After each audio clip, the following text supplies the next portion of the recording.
teman-teman barusan nih, itu kakak pernah banget ngeliat orang-orang yang kayak gitu, anak-anak kayak gitu yang ngurung diri berhari-hari karena ia dibully di internet.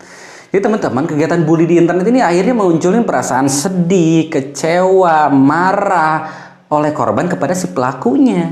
Jadi kalau teman-teman ngebully orang di internet, sebenarnya orang itu tuh benar-benar terlukai secara perasaannya gitu. Yang akhirnya bukan tanpa kemungkinan terjadi permusuhan di dunia nyata. Jadi sebetulnya apa sih yang dimaksud dengan bullying gitu ya? Baik, saya pada dasarnya teman-teman, bullying ini adalah di mana kondisi di mana orang yang lebih kuat itu merasa ada orang yang lebih lemah dan dia bisa menindasnya. Orang kuat ini merasa bisa mengganggunya. Orang kuat ini merasa bisa mengucilkannya, dan orang kuat ini emang gitu ya berniat untuk membuat si orang ini nih yang lebih lemah menderita setiap saat gitu. Jadi emang pengennya pada dasarnya pengen bikin orang ini sedih gitu setiap saat. Itu merupakan kepuasan sendiri bagi si pembuli. Nah, menurut ahlinya teman-teman, ternyata bullying ini ada 4 macam. Jadi ya kalau teman-teman udah ngerasain 4 hal ini, ya hati-hati nih, jangan-jangan teman-teman tuh ada termasuk yang pembuli gitu. Ini hati-hati nih. Oke, yang pertama adalah bullying secara verbal. Maksudnya kayak gimana? Secara omongan gitu ya.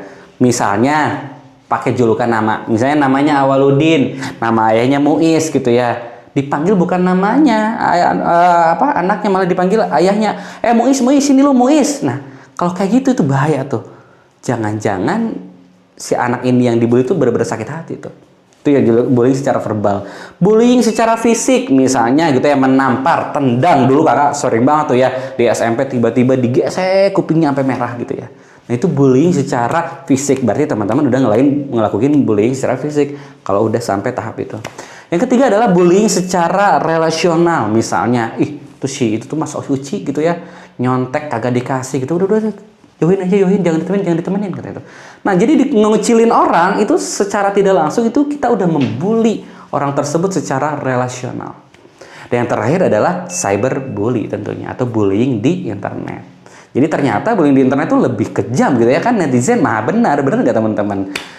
Bisa di komen di Instagram, di komen di YouTube, kagak ada batasannya gitu deh. Itu bener-bener. Nah teman-teman, sebenarnya ngomongin bullying di internet gitu ya, pada dasarnya kok bisa ya gitu ya, di internet ini kayaknya lebih mengerikan. Banyak bener-bener yang orang-orang yang makin depresi, putus asa gara-gara bener-bener dibully oleh netizen di internet.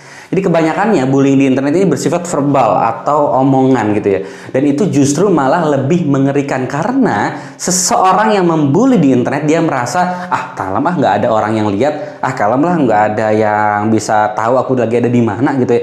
Jadi bener-bener bebas, nggak ada batasan, yang pada akhirnya bikin orang yang dibully itu benar-benar tersakiti perasaannya gitu. Nah jadi menurut ahlinya teman-teman gitu ya, sebenarnya ada penyebabnya kenapa orang tuh ngebully di internet katanya itu.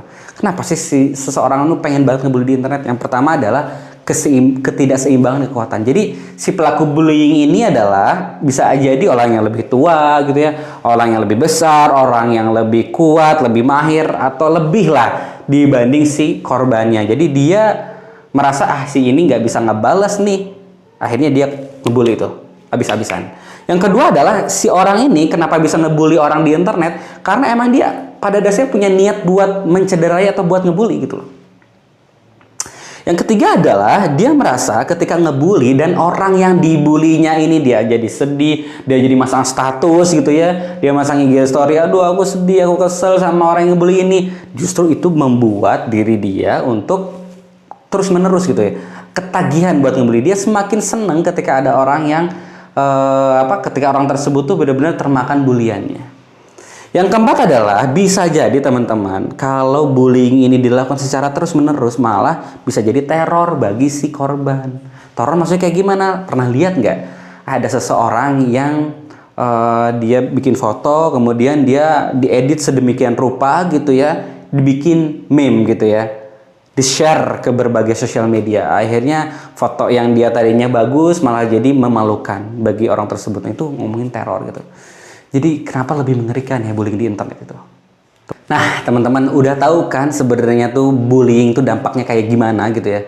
Nah kakak cuma pengen ngasih tahu nih teman-teman, kalau ternyata kita suka ngebully orang, ternyata teman-teman si orang yang dibully ini akan tercederai ya, dari mulai perasaannya, kondisi fisiknya, harga dirinya, sampai percaya dirinya. Kebayang nggak 5 kalimat yang kita posting di kolom komentarnya dia, itu ternyata bisa berpengaruh terhadap keseharian dia atau hingga masa depannya dia. Kebayang nggak sih kita tuh udah zalim, teman-teman? Semoga teman-teman nggak kayak gitu ya. Atau bahkan semoga teman-teman nggak mengalami dibully gitu oleh orang-orang lainnya. Oke, tetap semangat ya teman-teman.